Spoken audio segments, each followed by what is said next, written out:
সম্মিলিত ভাবে তোমরা সকলে কোরআনের রজ্জুকে আঁকড়ে ধরো, ওয়ালা তাফাররাকু, তোমরা পৃথক হয়ে যেও না। সম্মানিত উপস্থিতি, আমরা যদি পৃথক হয়ে যাই, কোরআন থেকে বিচ্ছিন্ন হয়ে যাই, তাহলে আমাদের শান্তি নিরাপত্তা কোনোটাই আমাদের সমাজে দেখা দিবে না। শান্তি আর নিরাপত্তা যদি পেতে চাই, তাহলে একটাই রাস্তা, একটাই পথ, সেটা হলো কোরআনের শাসন কায়েম করা। ঠিক কিনা বলে?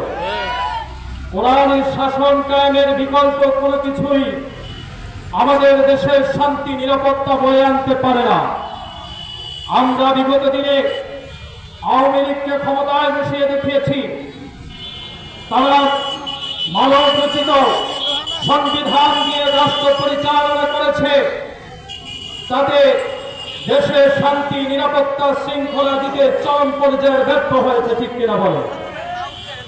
আমরা বিএনপিকে ক্ষমতার মসনদে বসিয়ে দেখেছি, তারাও মানব রচিত সংবিধান দিয়ে রাষ্ট্র পরিচালনা করেছে, ফলে বাংলাদেশের শান্তি নিরাপত্তা দিতে তারাও চরম পর্যায়ে ব্যর্থ হয়েছে।